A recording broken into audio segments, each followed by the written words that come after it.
welcome back to German Wissen. To all our new subscribers, welcome to German Wissen. So here we are again with a very new topic, and after a very long time. So the topic today that we have decided is a relative pronomen. As we get lots of inquiries in this that people are not understanding what is relative pronomen, or it is very difficult for them to understand. Okay, so we are starting with this topic, and I'm going to make this topic in two different parts with how we can use it and what exactly the relative pronomen is. So stay tuned till for that, and please subscribe our channel. So let's start. Okay, so I'm starting with this relative pronomen. Now, what is this relative pronomen?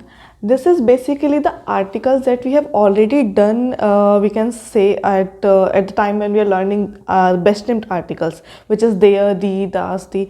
That is what the relative pronomen is. But the use is completely different.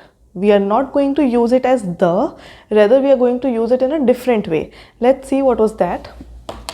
So, as you know that in nominative case we have there, the, das and the, but this is going to use in a very different way, not the article the, rather we are going to use it as what and who.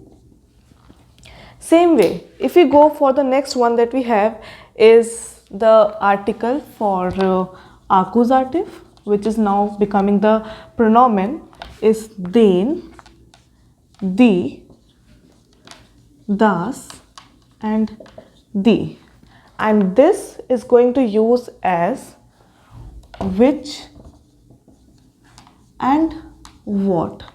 Somewhat you will get as whom also. Okay, now let's see the next one, which is dative. This dative has the article as them, their, them, but in the case of plural it changes to denen, which is, you remember that it is den plus n, but it will be denen now, and it will work as to or for whom.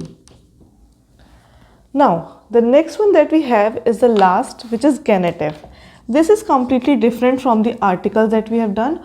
It is dessen, therein, dessen and therein.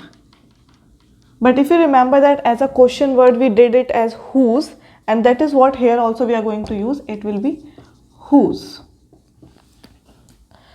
These are the relative pronomen that we did as the articles previously.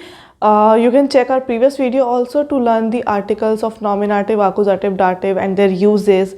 Also you will get the endings, how you can memorize that, whether you have to use there, the, das or what. So these are the articles. You can get the endings also. Here we have the relative pronomen, which you can use as question word basically in the case of relative pronomen.